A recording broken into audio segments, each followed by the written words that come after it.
Madam Speaker, I rise today to share my gratitude for this remarkable opportunity to serve my community. As I prepare to retire from Congress, I've been reflecting on what brought me here. Despite growing up just outside of D.C., I was very much not one of those people who envisioned themselves in elected office since grade school.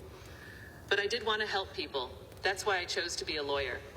And I was very fulfilled doing that work, especially the opportunities to serve as a prosecutor and later a guardian ad litem for abused and neglected children and substitute judge.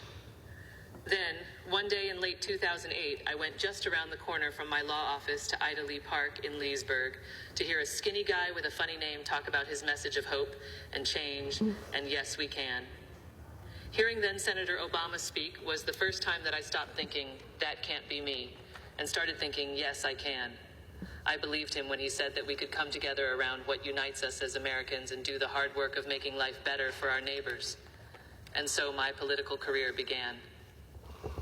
In 2014, I won a state Senate special election and went to Richmond as a bright-eyed new legislator at a time when the legislature still didn't have a whole lot of people like me there.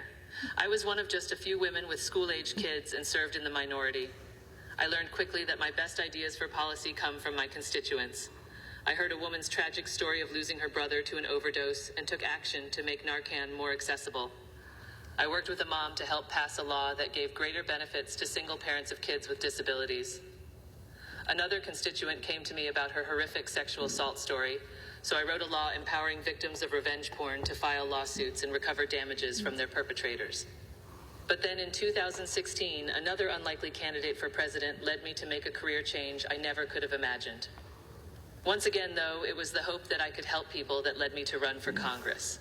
I wanted to stand up for the communities who did not feel represented. I stood with our Muslim neighbors at Dulles Airport to protest the Muslim ban. I became the first member of Congress to hang a transgender rights flag outside of my office. And as the child of two parents who had worked for the federal government, I became a vocal advocate for the integrity of our civil service. But most of all, I ran for Congress because of my kids. I went to Washington with the goal of making sure the stories of Virginia's families were heard and that their representative was fighting for their needs. And I'm proud of what I was able to do.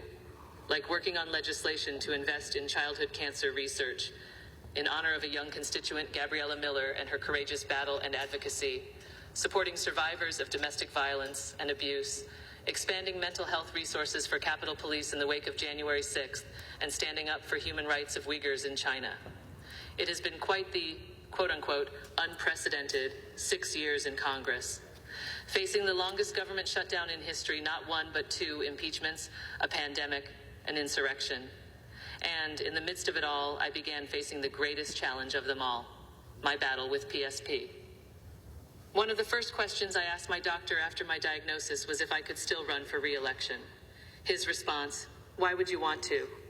It was a very serious and sobering moment, but in truth, I had plenty of answers for him. Above all, I did and still very much do believe in the possibility to bring hope and make change in the lives of those we serve here. As I battled this disease which robbed me of my ability to move and speak, I wanted to make the most of my platform to bring some good out of this terrible situation. As I mentioned, my best ideas for legislation often come from personal stories constituents share with me. Now, it was my own struggle that I hope to help turn into meaningful change in policy.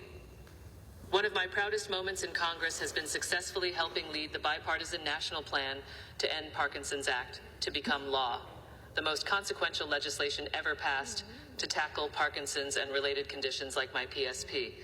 It will go a long way toward improving and saving lives. This has been a journey which has been so challenging, yet one which I am proud to have stood strong in and done my part to give hope and comfort to others facing similar battles. Our disabilities and our health struggles do not define who we are, and I feel more strongly than ever that it is so important to share that truth with the world.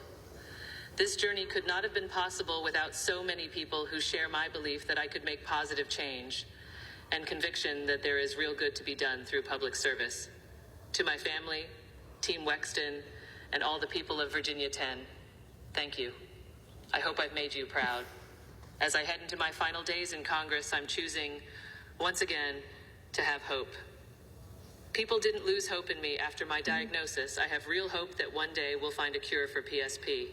I see reasons for hope every day, especially in young people, women and girls, and others who don't traditionally have a seat at the tables of power, who are discovering and believing in the power of public service, just like I did all those years ago at Ida Lee Park. I hope that the most impactful legacy I can leave is in the power of perseverance and persistence, and in the belief that change is possible through public service, and that change is coming if we are willing to work for it. Thank you. Madam Speaker, I yield back.